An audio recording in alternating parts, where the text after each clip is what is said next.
Well, very good day everybody, welcome to another video. I'm your personal funky sim pilot. My name is Arkady Gidzenko and I will be your captain for today's flight. Sorry about that, to do a little sound check. Today's flight will take us again from London City Airport to Rotterdam in the Netherlands. And we'll be using the just flight Fokker F28 -4000 with the FMS function.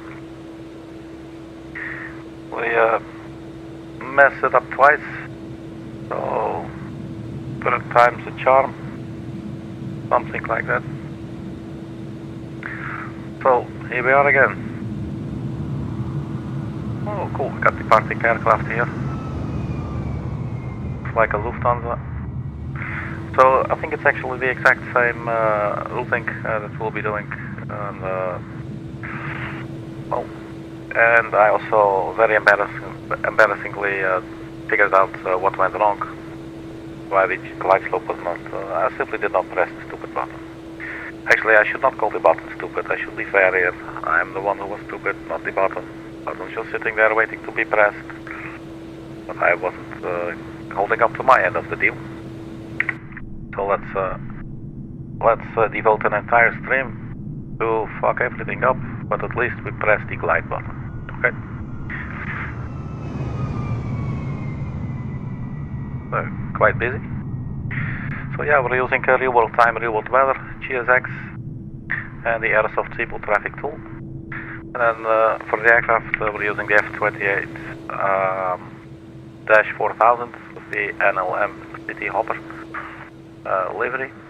It's an old livery from the Netherlands. The Netherlands is also the country that actually produced this aircraft, manufactured it. And today we're going to see if we can finally take it off and also land. It's really busy, man. Where the hell are all these aircraft coming from? Do they even fit on this apron? London City, quite a nice little airport. So yeah, let's get in. I hooked up the external power.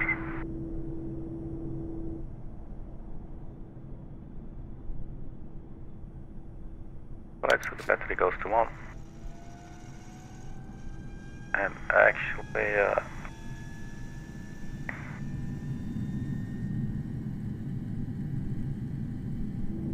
yeah, let's just start the APU so the ground power can be disconnected. We'll just use the APU. We've got some lightings, anti-collision, nav lights, can turn those off.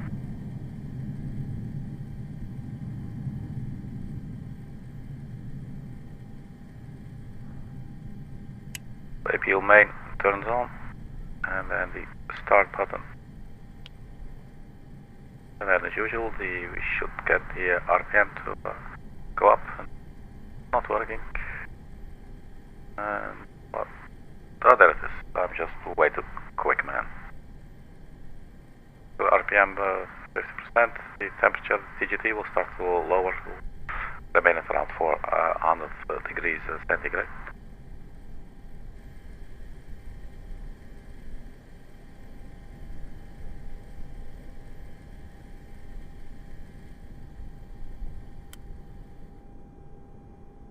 The APU is on. Turn on the APU leader and the generator 3, which is for the APU. Now you see immediately we can't see anything anymore. Definitely need some lights. And well, to be fair, to be honest, still haven't actually sat here and studied where all the lights are.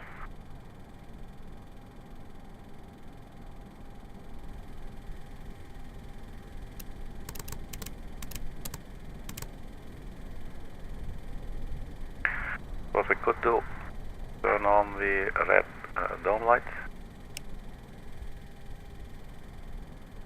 That's definitely helping us out. Okay, so that bit should be running. let's start GSX, get the passengers on board, request boarding. And there's our cute little boarding music.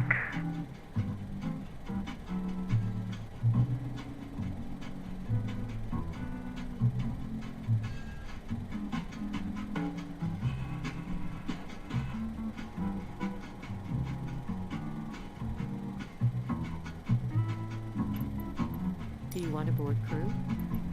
Crew bus is coming. Actually, I'm thinking this is going to work like this. See? 95.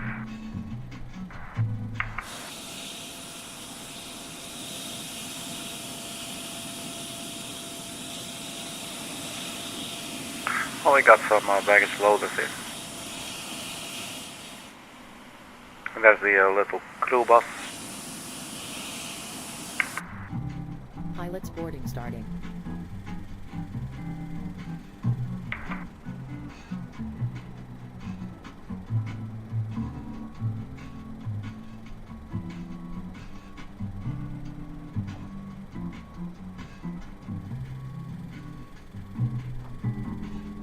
Crew boarding starting. So radio masters, we need to turn them on. I think otherwise we will not be able to turn this on here. Not really sure though. Let's see. Yeah, that's it. So that they need to be on. Let's power it back on. Let's do a little self-test kind of thingy.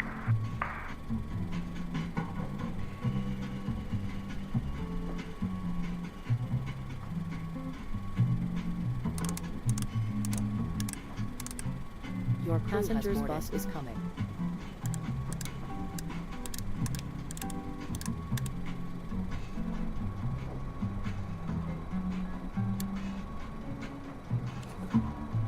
Well, that's cool. Checklist there as well.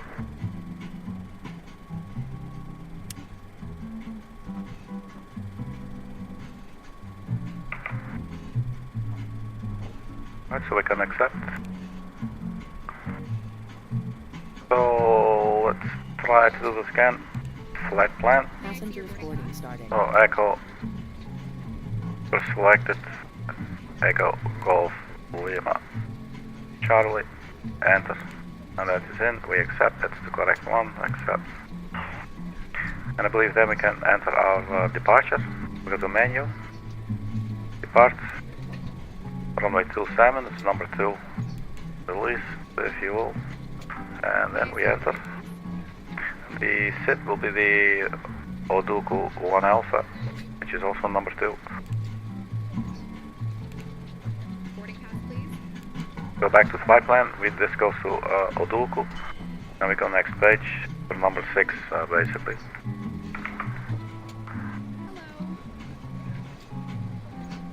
That's an airway Mike 84 to Clacton VOR.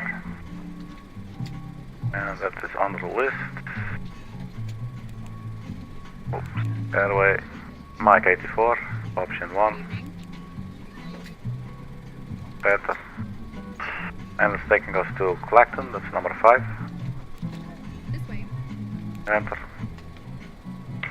And up next, after Clacton, we get Papa 44 and then exit at RATLO.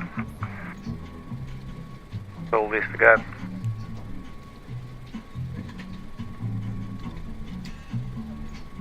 Hello?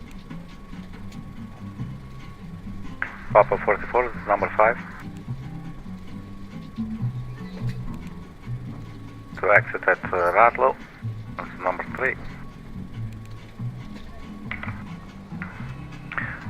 And then we get one more airway, that is Mike 197, exit at REDFA.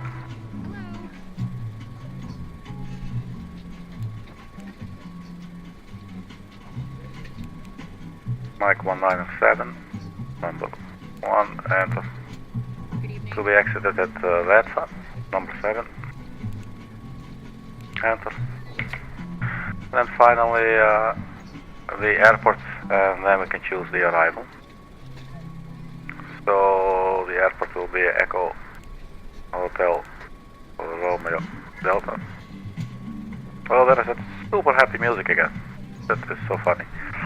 That is Rotterdam Airport, accept. And then now if we go to menu and we say arrive, that will be runway 24, I believe. Good evening. Yeah, runway 24. So that's option number 2. Enter. And the start will be the on the next page. REDFA 3 Romeo, that's number 9. Keep wanting to click like the soft keys to the left, you know. So number 9, enter. May I see your boarding pass? And the approach will be ILS Zulu for runway 24, number 3 on the list. Enter. And that should be our entire flight plan. Welcome on board.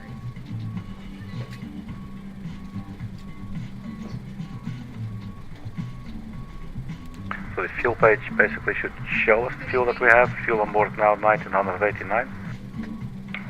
And we might not be done with the fueling yet, because we need block fuel 3462. Hello?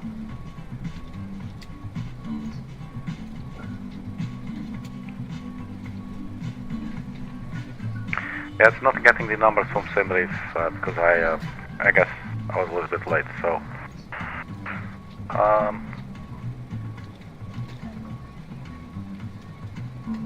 the exact number 3462.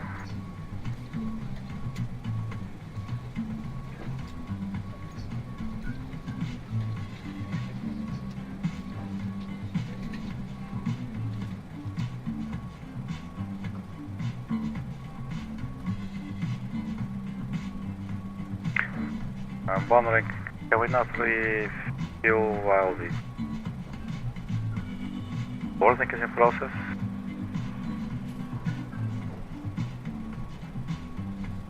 Oh, we'll just wait, no worries.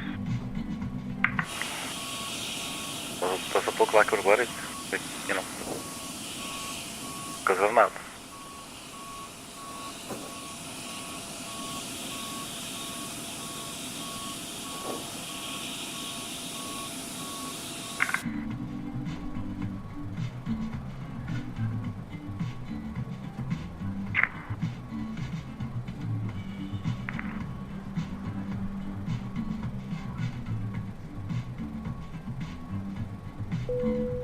Boarding is complete. Yes, import please. So there you go, start refueling. Cabin crew, arm doors and cross-check. There we got the correct fuel. We got the passengers on the board as well. Chocks are still in place. The doors appear to have been closed. That's correct. So I guess we just check the fuel numbers. We don't really have to do anything in. 3462. Gross weight, zero fuel weight. I'm guessing this probably makes sense. Was there anything else we could do with flight plan VNAV? We don't need it quite yet. We'll use that for the descent. List no per page, just showing us things, also like sort of a monitor, if you will. Tune, we'll use the radios out here. And data. So I guess this bit is done. Now for the arrival, let's get the arrival chart, or the final approach chart I should say. So we got ILS Zulu or localizer Zulu runway 24, so we put a pin in that one. Now we've seen yesterday something quite interesting. I'm not sure if we can sort of reproduce. Let's have a look. Yeah, so basically, let's say this is runway 24, this is Rotterdam Airport, this is runway 24, will be coming from the right of the screen, right? So this is runway 24. And then around here, you know, there's the approach path, right? And then our last waypoint was here, so, or something like here, and it would do like a 180 degree turn, which obviously did not make any kind of sense. So maybe we'll just vector ourselves or something. Probably going to work out a lot better. We can amend the flight plan, but cannot see what we're doing really, like not visually. There's no top-down view like we have here on the Navigraph charts, you know. Let's get this a little bit darker actually. Basically what will happen happen is we take the REDFA arrival. We are at or above flight level 60 at Mazels, initial approach fix. And then from here, can we see the airport? There's the airport. We need to be on the other end. So we cannot like go straight to the airport. Well, we can do anything. So we either just vector ourselves to somewhere. Like the Amsterdam Schiphol VOR would probably be a little bit overkill. Probably a little bit too far. Not really sure how we're going to do that. Not necessarily what this flight is totally about. Right now it's just a matter of, you know, me versus the FS28. The F28, the Fokker 28. I just want to land this sucker now, man. I guess we could actually maybe insert some waypoints somewhere. I believe the last waypoint was Romeo Delta 252. And if we look at the flight plan now, because now the flight plan includes also the arrival, the approach. And you can see there, Romeo Delta 252, and then it's going straight to the runway. So one could think, alright, okay, well, Romeo Delta 252 and then straight to the runway, I can do that. But what if you're like this close and you're coming here and then you're taking a turn? That's just insane. So either we change the flight plan, which I'm not really sure if I would know how to do that in this one. Like and I'm also not sure if and how you would insert something. We could try something, but probably it would be safer. Let's see what's the waypoint before Romeo Delta 252 go previous. So that would be REDFA. And let's see. No, that cannot be. Wait. REDFA is there, and then comes Mazels.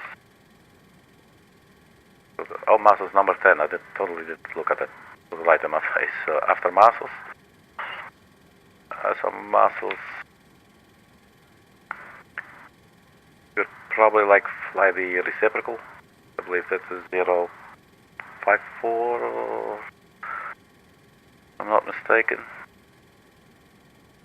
Let's have a look. 056. So that's maybe something we could do.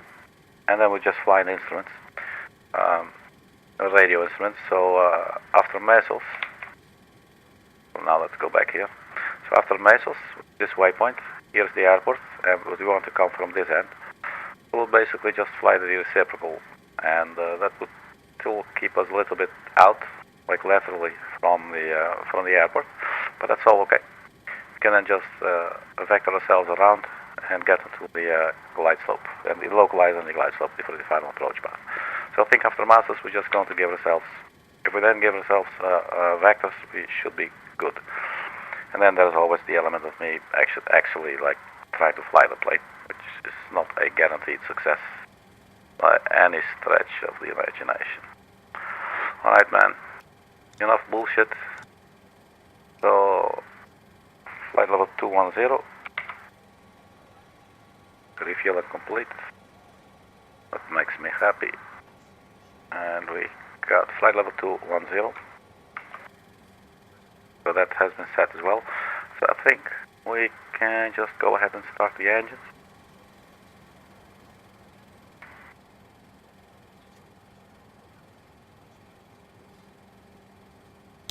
So the engine start master goes to 1, and just select engine number 2.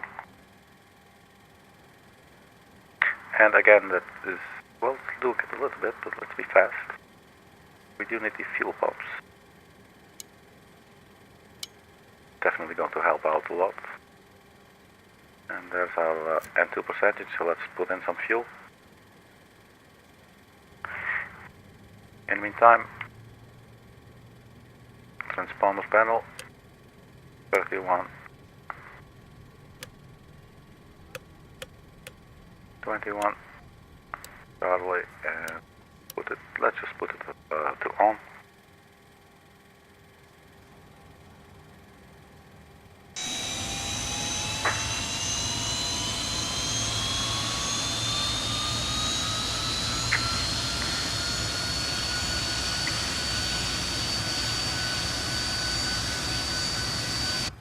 That's our little engine.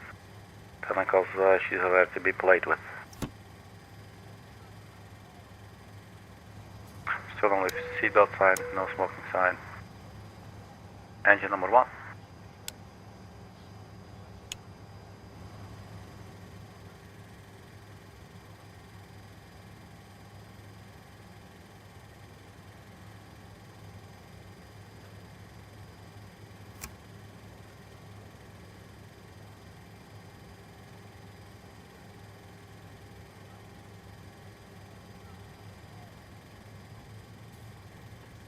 Hydraulics.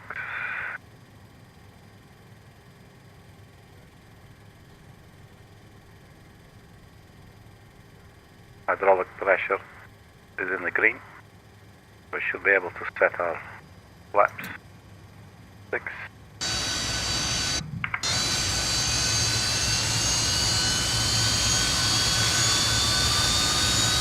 By the time we arrive at the flaps, it's probably finished moving.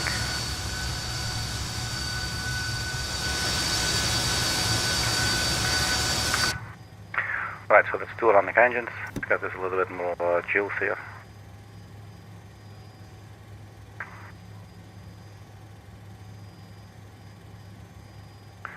So that is almost it. And set the altimeter.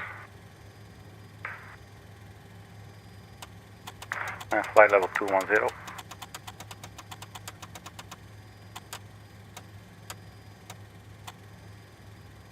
So a couple of things to bear in mind. Most importantly, the thing I totally missed yesterday is to actually press the glide button here on the autopilot mode selector. If you think about it, I mean, it's like a no-brainer, right?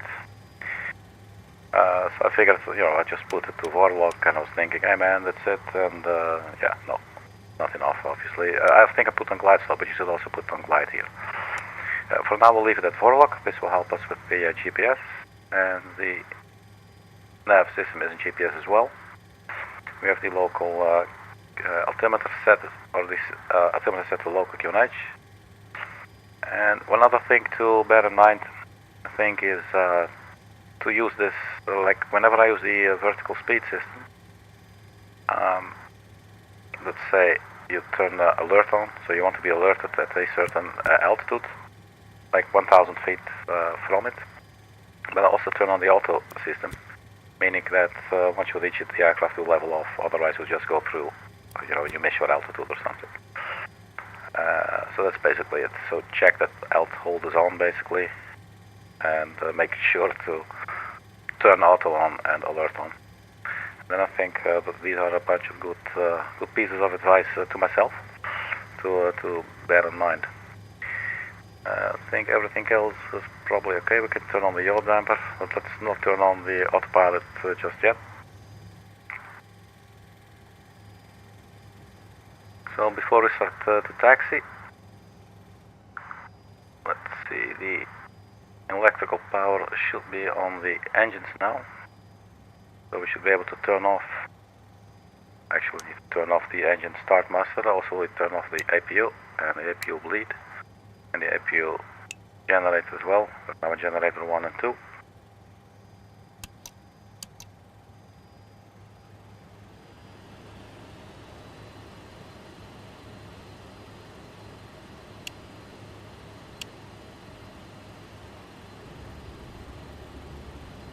Battle heat, battle and vane heat. I think that's pretty much it, man. Arm the emergency lights. I always do that. Okay, so we have our altitude set for flight level 210. We're just going to go straight up. I'm not going to follow any of the altitude restrictions. Not yet. Maybe one day when I'm feeling very, very brave. So the takeoff speeds, let's go for the flap 6 takeoff, and then it should give us rotate P1 rotate 128 knots and P2 speed 135, so 128 knots for rotating. So there's nothing we can do here just yet. We could put the pitch command in, but I must say it doesn't really do a lot for me. Let's just do that, 10 degrees. Forward lock is okay, and the course We will we'll set this along with the radios once we have airborne. Let's turn them on though, the nav1 and the nav2. Because it's all about angles, I can see. Alright. Now the lights, so the flare out lights, not really sure what they are actually, but they're external. And then the taxi light goes on as well. We'll wait a little bit with the landing lights. And for the rest we're good. The strobe will go at your runway. So let's release the parking brake.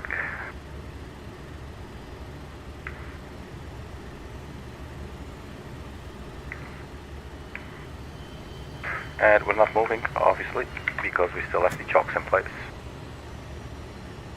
Every now and then I fall for that trap. I totally forget that there's chocks. So we have set the flaps to 6 degrees.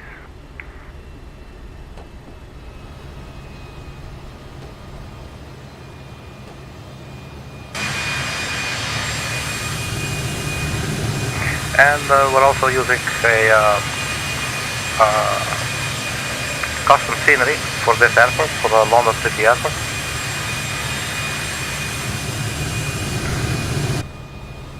And that's a free livery that you can, or free scenery that you can download from flightsim.to. So if you want your London City experience to be a little bit better, then you know, you could maybe consider downloading, installing it, this scenery. And one of the perks, I think, the taxiway actually goes all the way to the runway, and I don't think that's the case in the stock version of Microsoft Flight Simulator. So trim-wise, I have no real clue.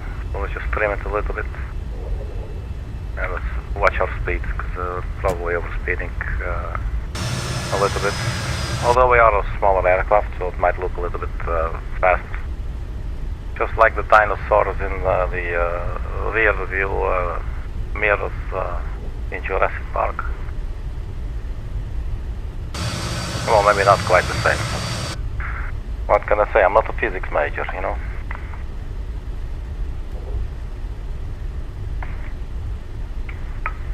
So it's quite busy at the airport, it looks like.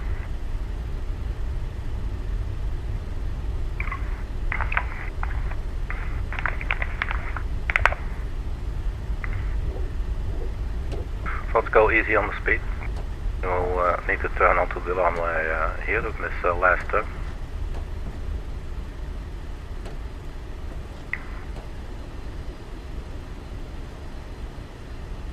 Come through, please take your seats for takeoff.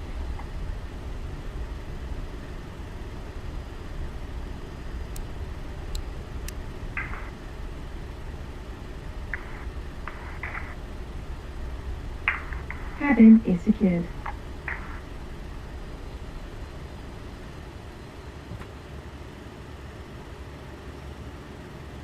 So these throttles are very interesting. They respond a little bit with lag, which is like totally different than with the Boeing 737, for instance, or the Airbus A320.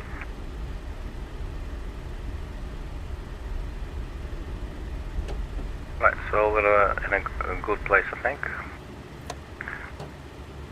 So we turned on the landing lights. We need our strobe lights. And did we have a TCAS on here? Not sure if I remember. We have something for sure. And anything else? Could maybe set a climb rate. Let's, for instance, start by climbing. Which one is 1000? This one? Let's do something like this, just to start out with. I'm getting scared, man.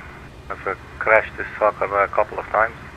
Oh, there's also the approach button, actually. Let's see, what did we do yesterday? So the localizer, well, we'll see when we're on localizer. So just like a little mental note, there's the approach button, there's the glide slope, GS Auto and the GS Manual. We're now using Forlock, but there's also a glide button, and I think this is probably also what we might need to press once on to intercept the glide slope. So anything else, any questions? Everybody ready, kids? Then let's blast on the fix file and plow through this shit one more time again. Oh man, I'm liking this a whole lot. Let's see. We do not need RMDs yet. I'm saying let's get the hell out of here. So parking brake released.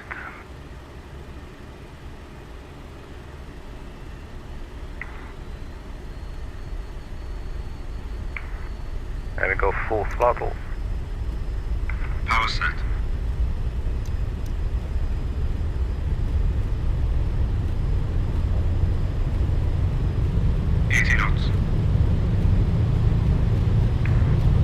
Shit, I forgot the gas lock. Oh my god. Oh, trying to brake here, man. This is not... Oh, I think we're gone.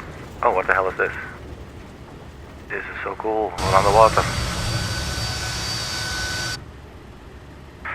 Also, maybe I didn't turn on my...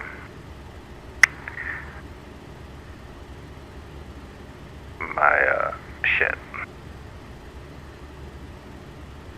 And I tried to make a mental note at the beginning, the gas lock.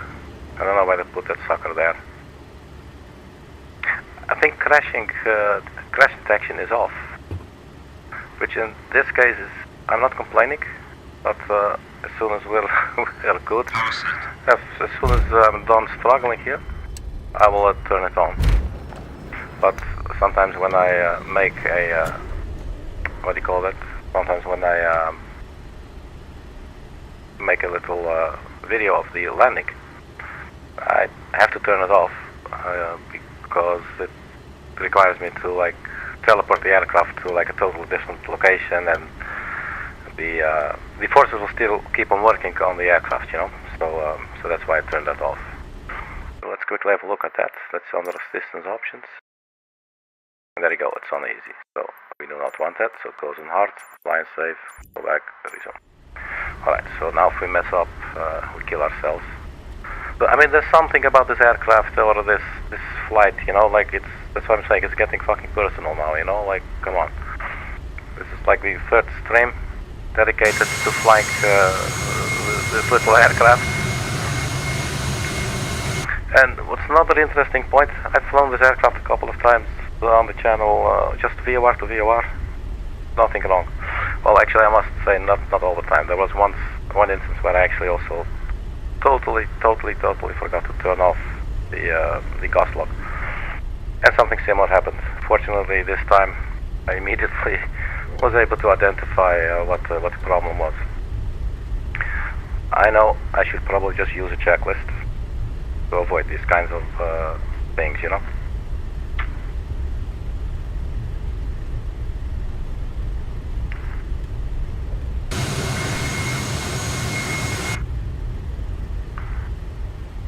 Alright, so let's just turn around here. So in that sense, I'm actually quite happy that that what just happened now, that the crash detection was off. But I got lucky with that one, man.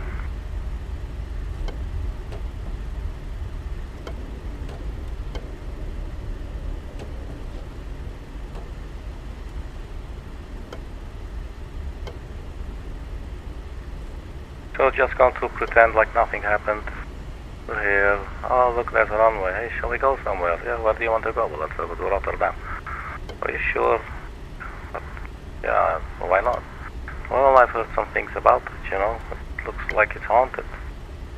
Well, let's go kill ourselves some ghosts. Okay, so quick sanity check. Don't think we changed anything, so our gear is down. flap 6. We got all the lights in the correct places. The aircraft is trimmed a little bit, but I'm not really sure what I'm doing there. The yaw damper is on, the autopilot is still off. We got fuel, we can burn shit. And we're gonna go to flight level 210. And we're at 4 log. We got the pitch command to set to 10 degrees there to have some sort of artificial kind of flight director.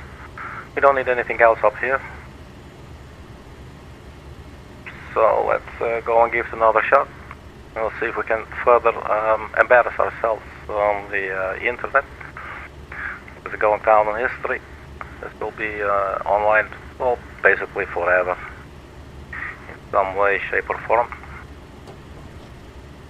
So parking brake released. And let's glide it further up.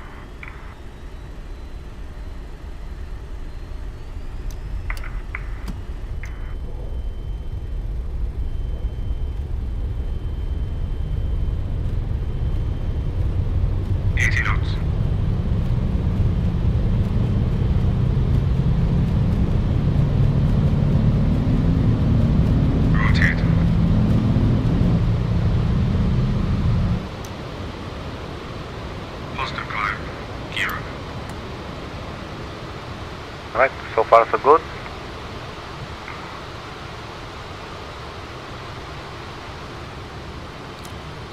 So autopilot on, and then we go to beam. Flaps up. Retracting the flaps. Set climb power.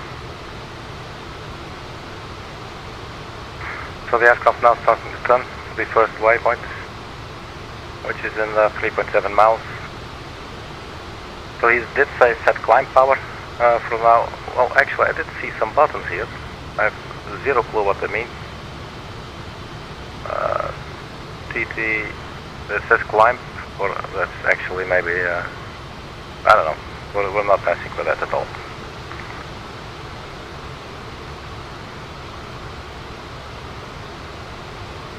So for now we're climbing at around 4,000 feet per minute.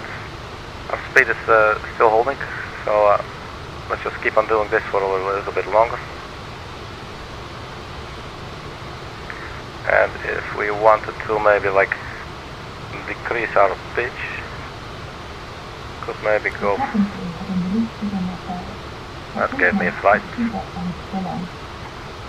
Like let's go a little bit lower and we go to vertical speed. So basically dropping the nose of the aircraft, allowing us to get a little bit more speed now. Which is basically what airliners do as well, you know.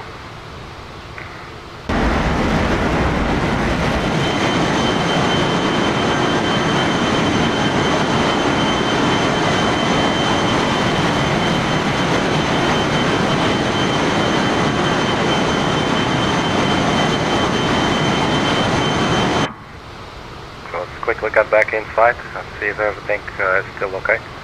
So 7,000 feet. So now climbing at 2,000 feet per minute. We could now maybe say, so VS is on, vertical speed is on, so alert us when we're at 20,000 feet, and also auto to on, which means that when we do reach 21,000, the aircraft will level up. Now as our speed starts to increase, we could, if you want to stay below 250 knots, then I think we can now go IAS mode. And fortunately that automatically turns off the vertical speed there. Let me reset the vertical speed just in case, because that's a little bit weird with the system, I must say. What this should hopefully do is keep the speed at 250 knots, and then simply adjust our pitch to keep that speed. And then once we're crossing 10,000 feet, we could maybe, like, if you want to climb a little bit faster, we could try and do that by putting it back on auto, on vertical speed. So maybe let's actually do that, because we're now crossing 10,000. First turn off the landing lights, And we can turn these off, all of them as well. And retract.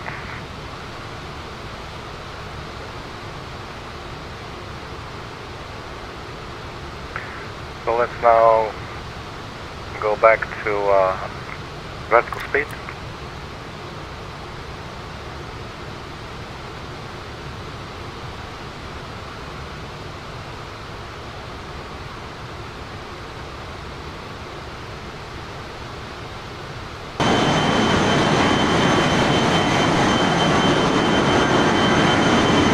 I do like the little red flight deck, man. Look at that. That is really cool.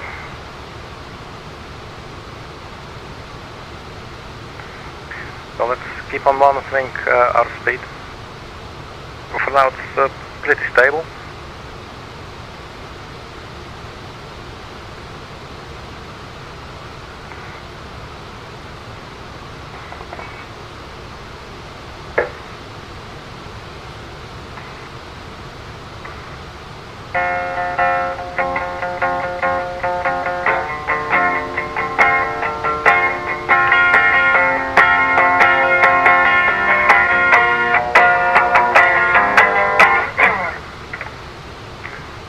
That definitely needs a little bit of tuning.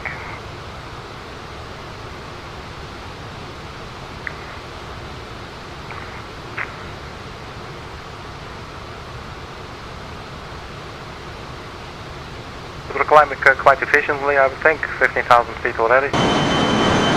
Here we are. As if we're doing this every day. So the speed, if anything, it's dropping ever so slightly. Let's decrease our rate of climb. Let's say we climb by 1,000 feet per minute or so. And hopefully that's enough for our speed to start picking up a little bit more. Let's get rid of the pitch command altogether. So we're on beam mode, and there's no pitch mode selected up here. Because we're using the one down here. Vertical speed and altitude alert is on, and the auto is on as well. So 1,000 feet per minute. Our speed is definitely increasing now. We're 8.8 miles from the next waypoint, which is on the next page. So on the way to ODUKU.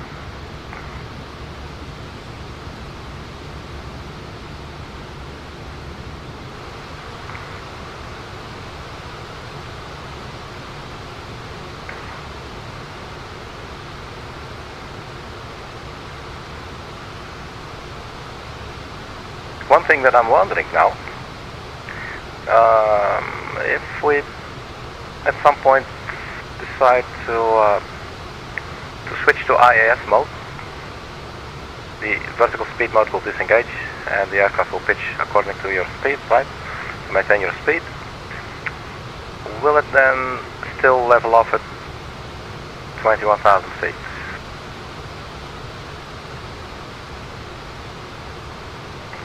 Because I'm not certain it will.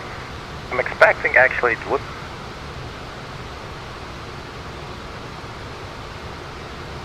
Let's keep on, let's just keep on climbing at this speed.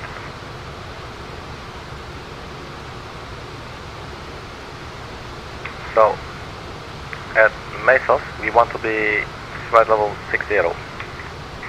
So if you want to determine our top of descent, we go, I believe, to VNAV and Mesos 6000. So it doesn't say anything from our present position yet, but probably because we're still in climb mode. So let's leave the page there for a little bit longer, so we can monitor our speed and altitude. I'm gonna switch to IAS mode now. This should maintain our current speed, so that should no longer increase or decrease, but be maintained as long as the aircraft is pitching. But at some point, it probably will stop pitching. And look at that, the altitude alert and auto are still on. So I think they are actually active then.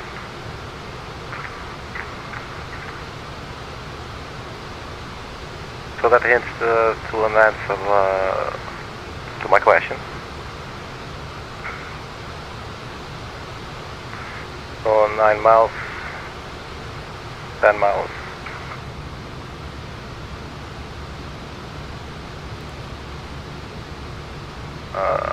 From collector.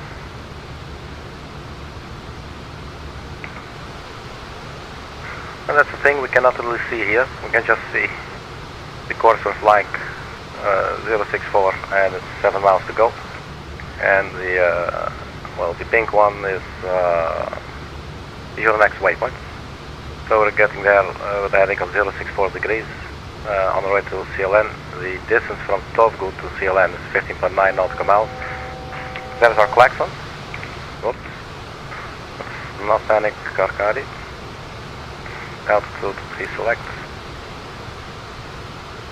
So the aircraft will probably, so the hold button here, alt on, will probably illuminate in a little bit. And when it does, we will need to manage our speed. Our speed is now quite high. We're like over 100 percentage of N1.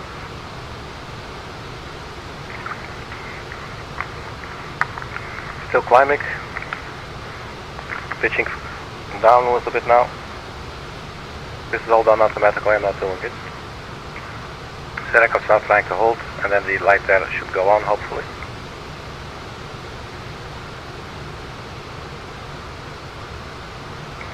Doing it really slowly, but looks like it might be doing it. There you go, L's on. The alert is still on. The auto is obviously turned off now. So now we watch the speed. So let's immediately go back a little bit.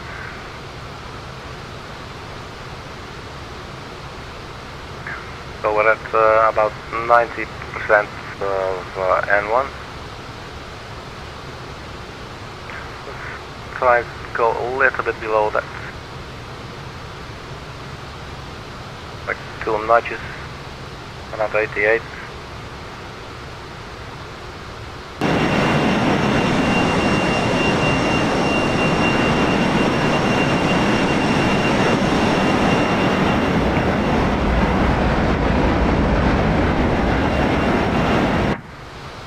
Yes, I'm quite happy again that during our takeoff that the stupid crash detection was off. Those chances are not very big, and it would have been a crash. Then you know, I probably would have entered the stream and come back with like a Cessna Skyhawk or something. So we're at cruising altitude. So now we should actually have some relevant information if we go to the VNAV page. When we go to the VNAV page, doesn't really look like it's still. Maybe does this like refresh like this? No.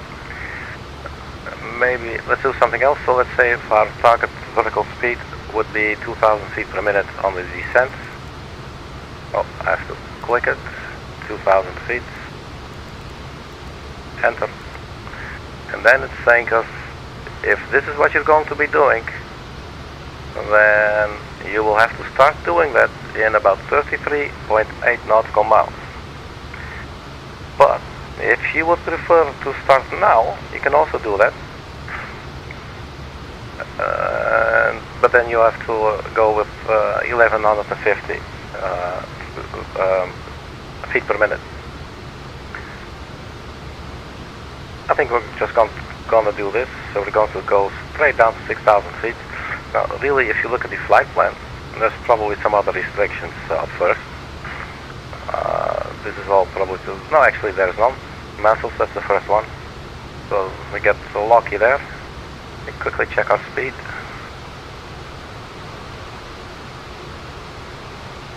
Speed is going a little bit slower now.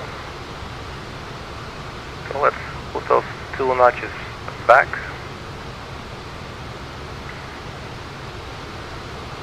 And that should get our engines to operate at around 90% of the N1. And the speed hopefully going to climb a little bit more.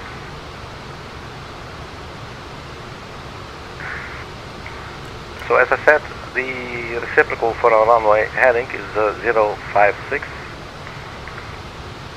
So we can put 056 on the heading bug.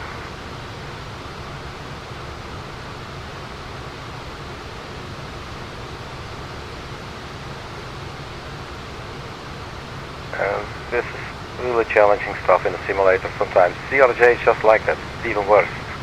Like there's no angles like to properly see it, you know. This is almost nerve-wracking. Right, it looks like 056 is it. So that will be the heading. So we are flying 2 miles, and then we'll go heading 056, which should be the reciprocal of our runway heading, which is 246. Then I think no, 236. Let's double check. Let's actually go to this page because we need this now. So 236. So we got the localizer 110.9.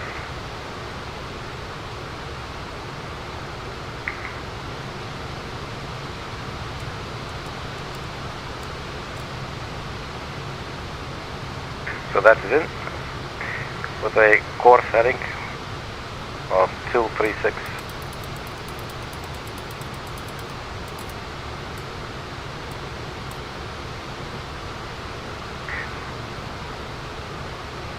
Does this work? No. Still on GPS. That's good for now. So 18.7 miles. And we're on our way to REDFA. Then after REDFA we start to descend. But not immediately. We'll just look at the VNAV page. He's telling us that 15 miles we'll start descending. So this is definitely a very short hop. And maybe later tonight I might actually do another flight in the Boeing 737 or something. I already look forward to it. Alright. So we'll start descending at in 12 miles or so. Let's see, for the minimum, I believe that was a couple of things. Let's first check the minimums. Let's say 200 feet. Actually, it was quite precise here. Let's go 229.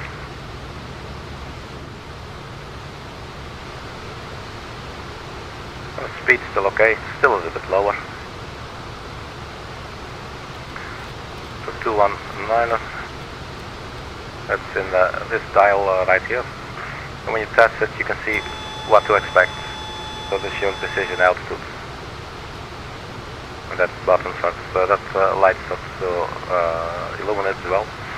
So 219ers, let me quickly double check. 219ers, let's go 229ers in this aircraft. Why not?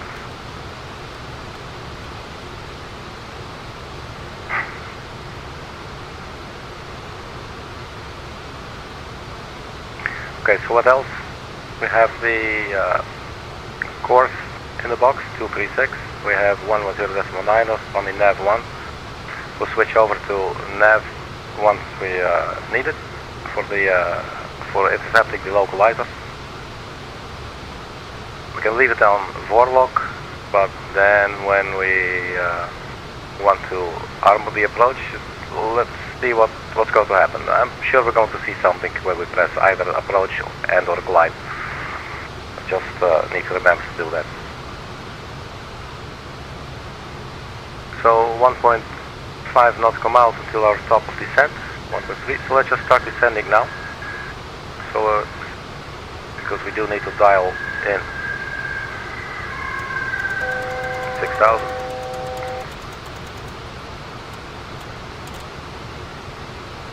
And we go vertical speed 2,000 feet per minute. Vertical speed on. Now the nose will drop. We'll put our engines to idle. Now the aircraft will start to complain. So we just silence the horn, and that is the end of that. We're now descending.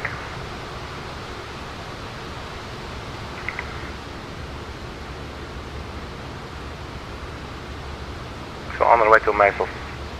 Then at Meisels we'll hold at 6,000 feet. We'll hold altitude 6,000 feet. But we'll not hold there, even though there is actually a holding pattern at Meisels. Right here, but we're not doing that. From Meisels we'll stay at flight level 60 and we'll fly a heading of 056, which will take us past the runway. Hopefully the ILS will be shown here and eventually here as well. Maybe actually already then, we'll see. So that we can see when we're sort of passing the airport.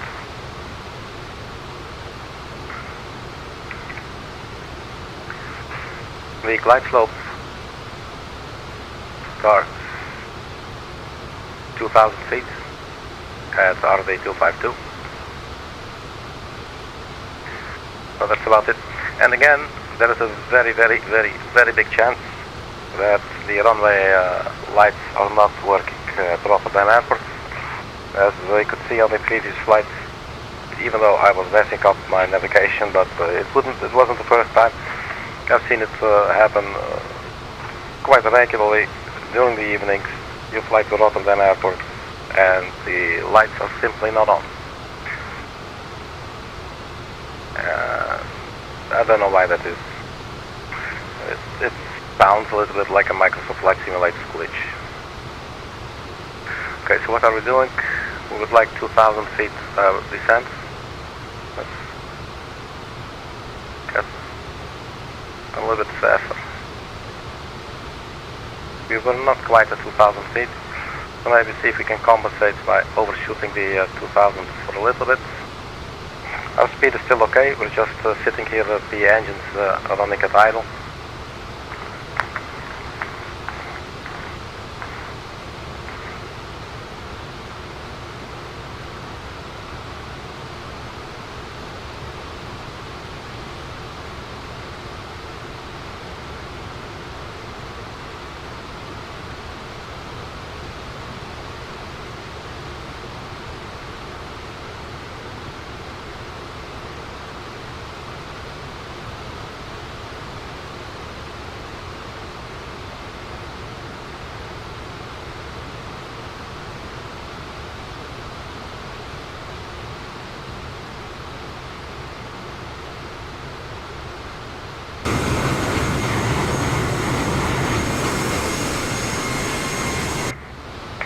So yeah, maybe we should turn on the passenger seatbelt signs, or actually, we never turned them off, did we? I don't think I turned them off at all. So we'll keep them strapped in. This is a very dangerous flight after all. So 13,600. So basically it's saying from present position it would be okay to go 1650 feet per minute. So we could maybe just go back to 2000.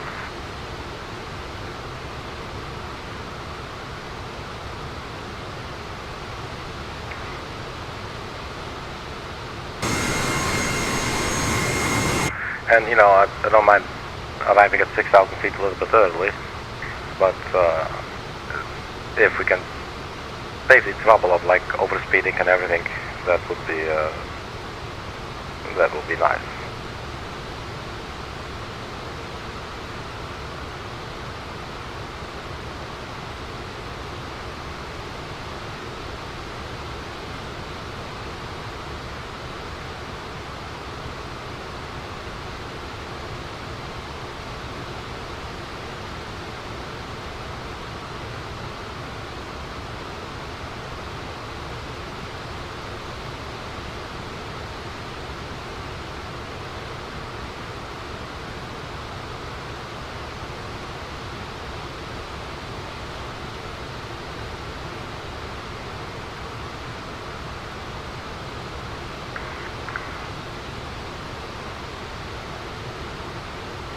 So about to pass 10,000 feet. Let's turn on the landing lights. Also get the weather at Rotterdam Airport. And we're looking at 2906 knots for the winds, varying from 250 degrees to 320 degrees. Looks like clouds 2,600 feet, light rain I think, few clouds at 700. That is, that could go all the way to the ground, or sort of, I'm afraid, I don't know. Scattered at 1,000 feet.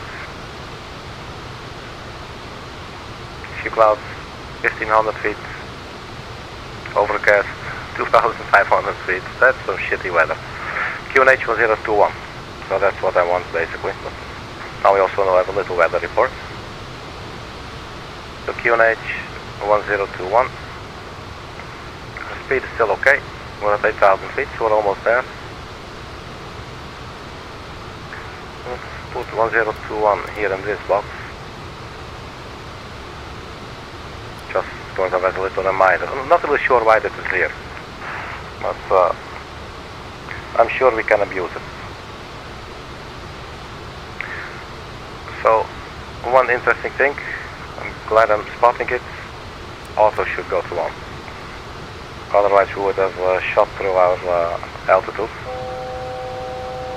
So we're now 6,800 feet, so 800 feet from our target altitude, at which we should start to fly level again, or level out.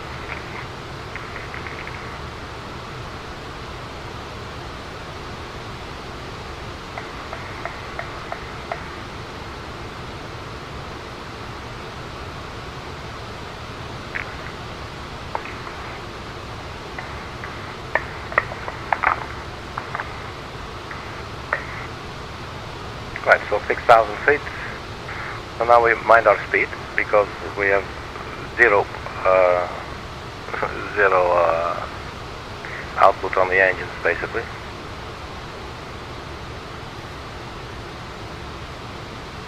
So not really sure where to put them. I'm just going to set them somewhere and take it from there.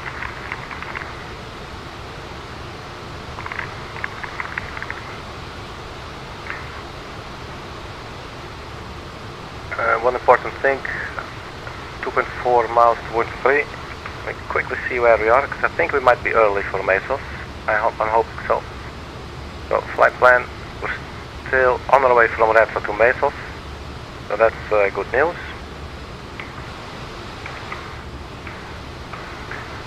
So now we should go to heading mode. So this is the bit where we will start vectoring ourselves in the pitch black darkness of the Netherlands. So the aircraft now going to 56 degrees, and that's the thing, you know, I want to change this because I see now it's not on the correct one, and I have to zoom out. Who comes up with these things, really? And then zoom back in, like what, do they think we're crazy? I mean, we're funny, but not crazy, you know. So 30, 40, 50, 55, I think that's 55, so maybe like one little nudge.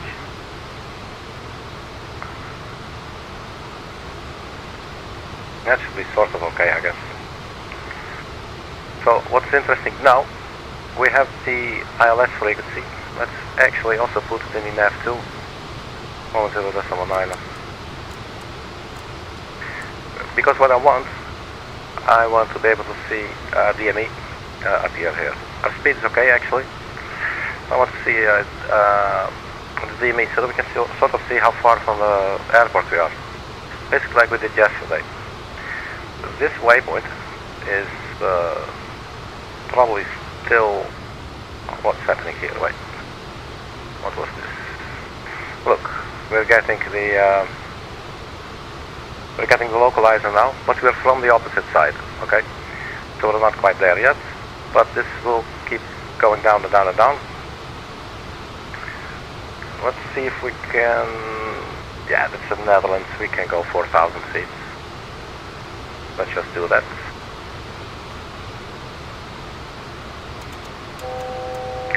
So, 4,000 feet. And we say vertical speed on, but let's do 1,000 feet per minute descent. Vertical speed on, and back to auto. So that will stay at 2,000 feet. So 26, 25.9. So basically we're just flying, yeah, just imagine that this is our runway, but our plane is not actually at that position, but relative to it, it might be, only further down the line a little bit more. To be precise, 25 nautical miles down. Since we will not be overflying, this number will not reach zero totally, just like overflying a VOR at high altitude. So this could at least sort of give us some indication of, well, the airport should be to our right now, once it starts slowing down and starts to count back up again. So we can have it counting back up until like 20 nautical miles or so, and then we'll take a right turn and another right turn, because we're basically flying the opposite heading now of our final approach course. So yeah, that's it. So we're heading mode now. We'll leave this to Vorlok so that we can switch over to nav to intercept the localizer. Our speed is okay, 250 knots. I do not really want to go a lot faster, but we're descending, so that's okay. I'm alright with this. So there's the altitude horn. So we're now almost at 4,000 feet.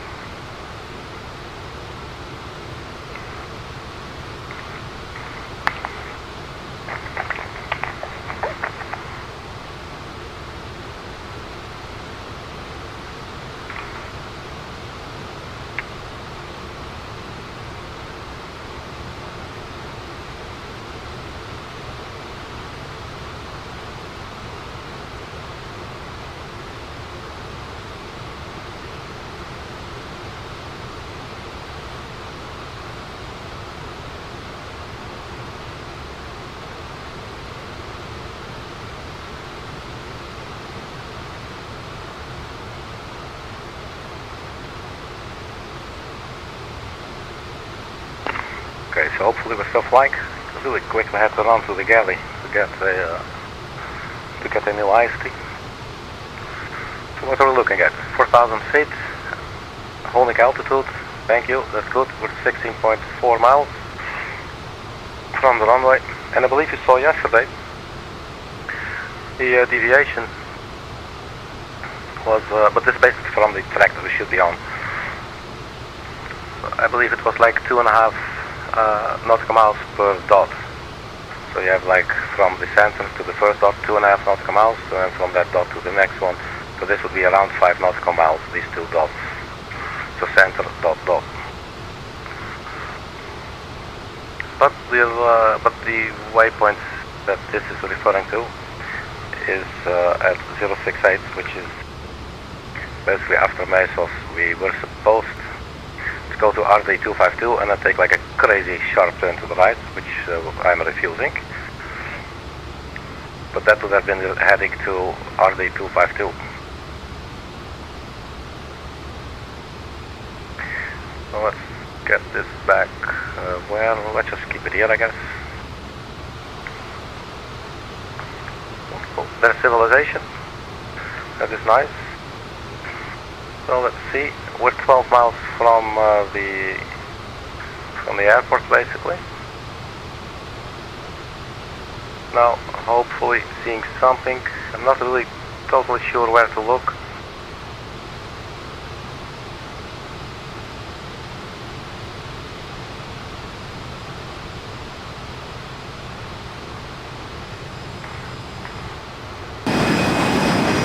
So here we are.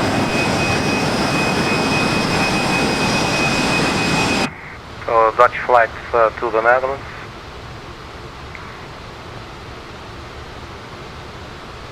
So 10 miles, 10.2, 10.1. So once it starts counting up, we know that we've passed the airport. It should be roughly somewhere to our right side. Oh, so here's the cloud layer then. So what are we, 4,000 feet, right? Overcast 2,500. 5,000 broken. Will become 5,000 broken. 21021. I'm actually going to set the local QNH now. 1021.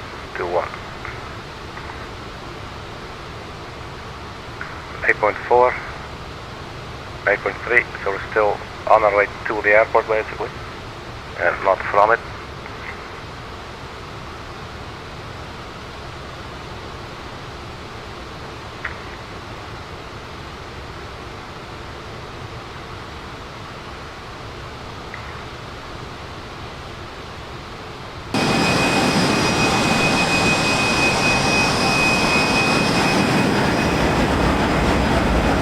This is a really cool plane though, but quite a handful to fly. But in the end, just something to get used to, you know, and then it won't be so bad. It's not like the aircraft is totally new to me, but I must admit it's an aircraft that, even though I like it a lot, it's always a little bit of a challenge to to fly it. But that's the cool thing, right? To have some challenges every now and then. 7.6. So what's happening? It's starting to count up now. It's not going down, not going up. So I'm thinking we'll beam the airport, probably like straight to our right side. 7.7 now starts counting up. So we're 7.7 miles from the airport. Looking outside the window, there is absolutely jack shit we can see. But that's all okay. At least we know where we're going. So that's good. So let's see. Well, we'll have to look at the chart. But the thing is, I don't want to look at the chart because I don't want to see our aircraft position. Wait, maybe I can look. I can turn it off before the. Yeah, that's cool. So now we won't see it. So we should be. So basically, we were 7.6 miles off to this side somewhere. So we're flying like a downwind leg, if you will. So have a look at the distances. So like 10 miles is where the ILS sort of starts.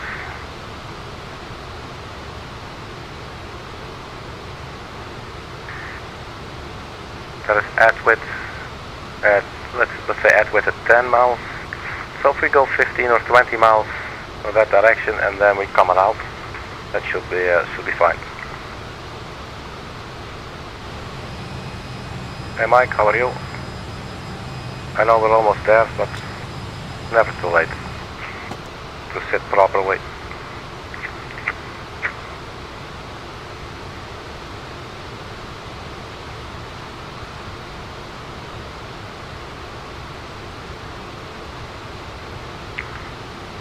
Maybe we should, yeah, let's start our descent to 2,000 feet.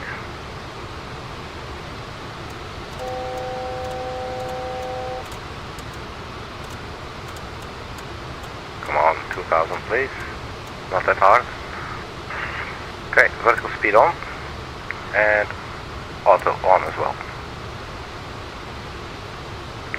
And I am going to reduce the throttle a little bit.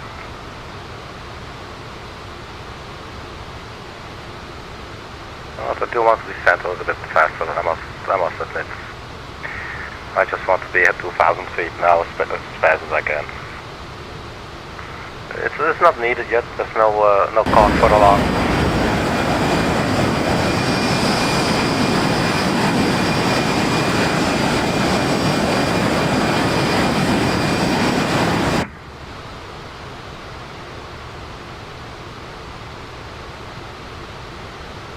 One thing I'm remembering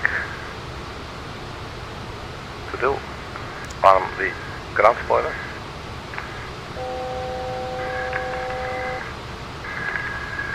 Let's also turn on all the other external lights. 2,500.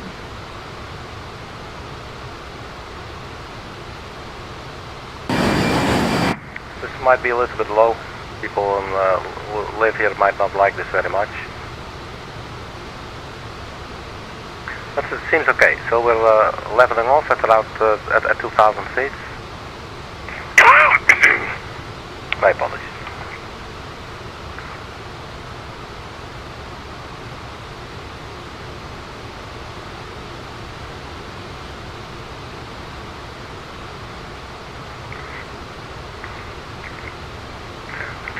Feet, holding, and we're almost 20 miles.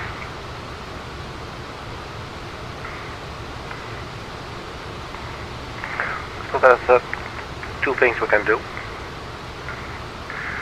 But let's start with the first one. First we go to a heading of 15 or so. Maybe if we do it like this, it will be better. Then I turn the button here and I look at the... Man, these angles, it's almost upsetting. So, right turn.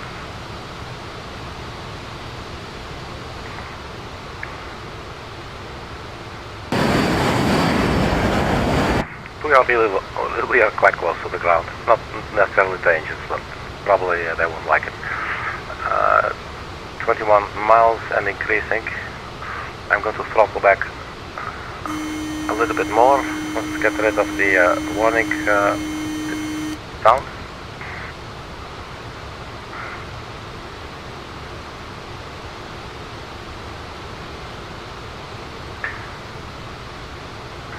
And then we could maybe try to go to beam mode, and that's it. That's sort of intercepting. So the beam mode should now take us to the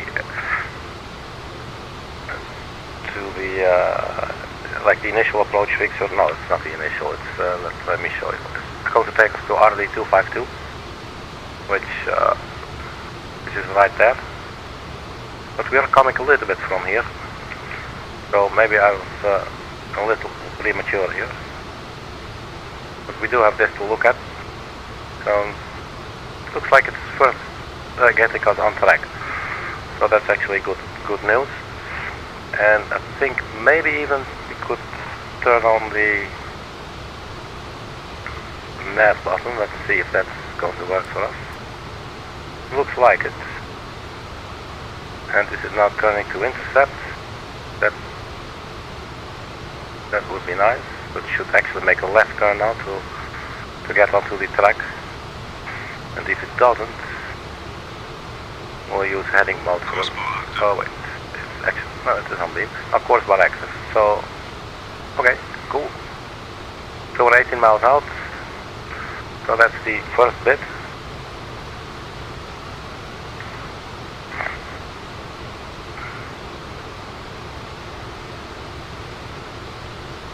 I'm not sure if we should be able to see runway lights if they are on. But I don't think I see anything. But it's still 17 miles to go. But this is good. We're on the localizer, so we just manage our speed a little bit now. Let's get our speed back. Let's go 66 or whatever. Oops, what? It's still lagging.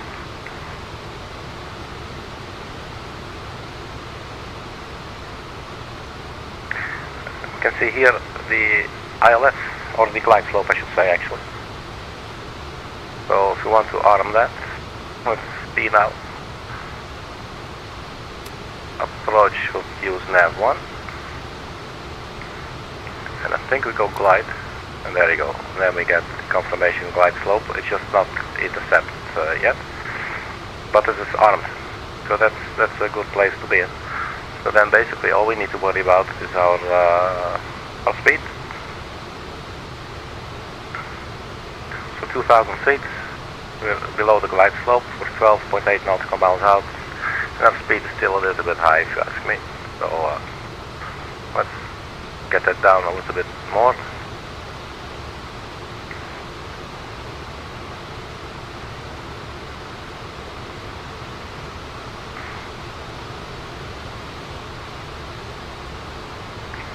I think actually we'll need speed brakes for this. So let's use the speed brakes. So that's the city of Rotterdam.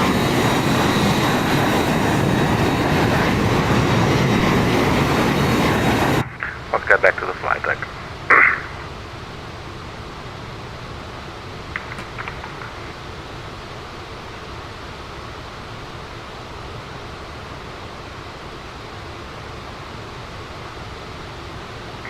Speed's getting a little bit better. We're 8.9 miles out. Again, still not sure about the runway lights. They're probably off. I'm going to try flat 6 degrees. And that's probably going to impact our speed, but that's actually welcoming. 7.9. There's a TCAS warning. EHRD.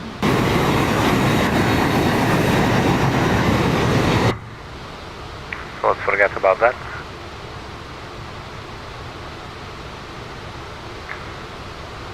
No visual. So here comes the glide slope. There you go, and glide slope auto. And hopefully this is, there you go, our house finally going down. So, and there's a runway lights. Let's drop the gear.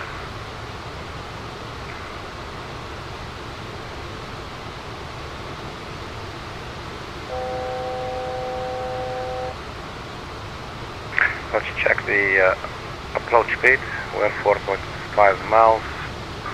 So the flat full is 119 knots.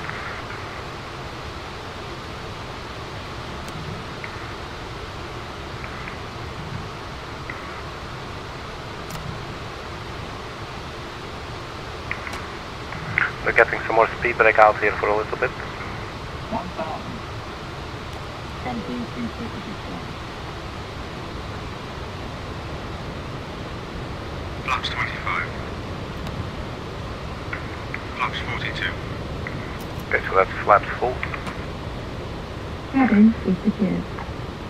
Thank you. And the ground spoilers are still aren't.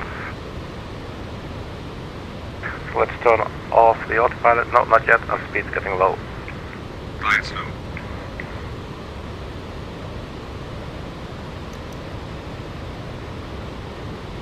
So let's stay on the autopilot for a bit longer. 500. I have a hard time reading. Let's see. Okay. So the yellow one is, or is the white one? Alright, so let's turn off the autopilot now.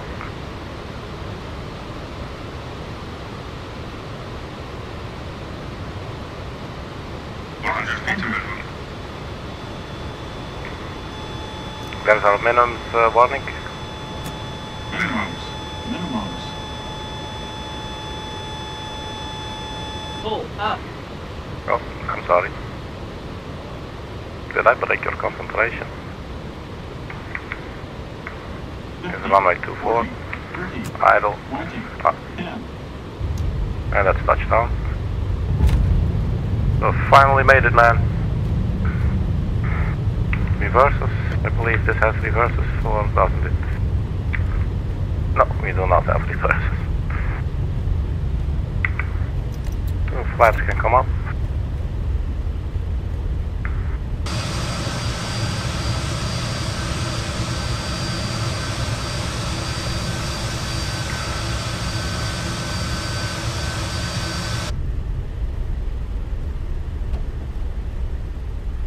So welcome to Rotterdam, everybody.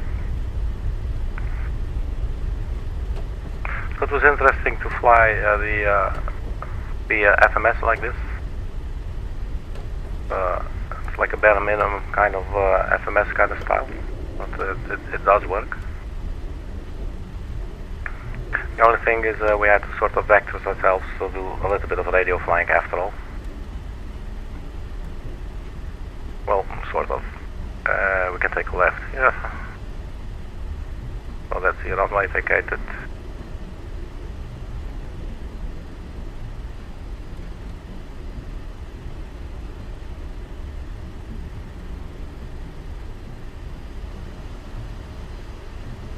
How are you, Mike? Are you good?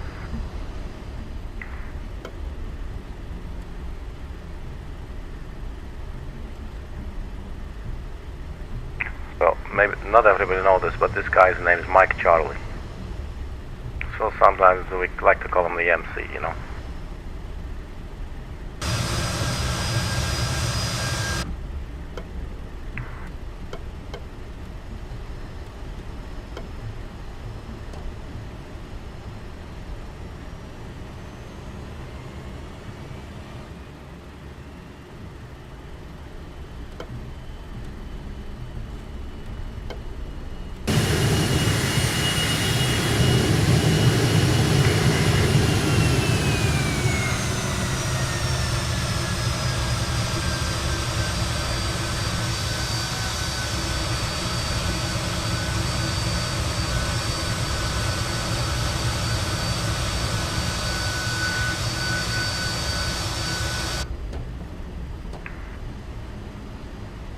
it looks like here at Rotterdam they want all the aircraft to be pointing the same direction. Which is basically the same as we saw in the London City airport as well.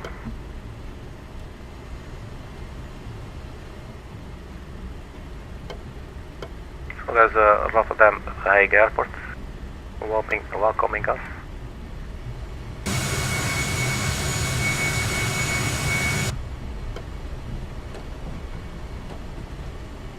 Can we get this turn here?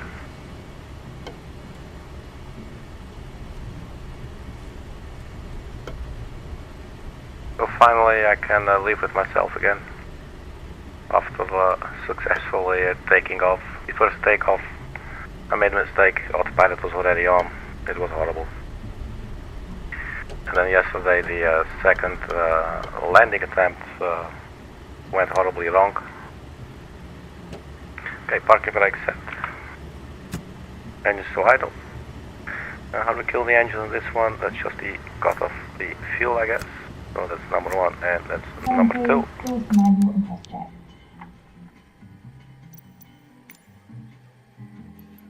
Let's do deboarding request.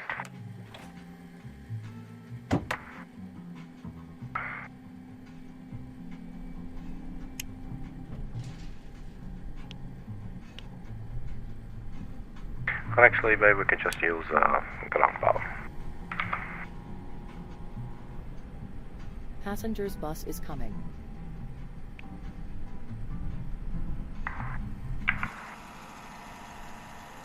So that's our Fokker F28. So yeah, it's quite a hands-on aircraft, but it's definitely an interesting experience. A lot more hands-on than, for instance, the Boeing 737 or the Airbus airplanes, which in their own way sometimes also have these moments, right, where there's quite a high workload, just part of flying, I guess. But a lot of things are automated there, you know, and this aircraft, it's all like crude, you know, it's really cool. So then with the latest edition, they actually then decided to add this style of FMS. And as I said, I've never really used the FMS in this aircraft because I don't like it. It's like an old school kind of aircraft, so it's just cool to be flying using VOR to VOR, using your NAV1 and NAV2 radios and stuff, you know, like have some sort of experience what aviation for, you know, like aviation for like commercial aviation would be like, have been like, you know, in the old days. In a really old school looking aircraft as well, you know, and sounding, and so that's pretty cool. So that is our passengers deboarding. I hope they can forgive me for the poor takeoff attempt at London City earlier tonight. I think they're probably heading to the very first bar to drink all their sorrow away. Well, cool. I'm not sure what the next flight is going to be yet. Very likely I'm going to do another Boeing 737-700 and just do some city hopping, something simple. But we'll see about that. And that's basically it. I'm just happy that we landed in one piece. But yeah, it's a really cool aircraft, man. If you like this kind of stuff, go check it out. Just Flight. The link is in the video description. You can check it out if you want to. It's a really cool airplane. I mean, look at the wings, you know, it looks funny. It's like when you're sitting, like for instance, at the passenger seats. Wait, I think actually we should go here. Like, they just look funny. It's really cool. It's really cool looking. And it actually looks like this wing is. It looks like you're sitting on the right side of the aircraft, but you're not. You're actually sitting on the left side. But from that angle there, it just looks. Yeah, it looks like the wings are sort of in reverse or something. It's really funny.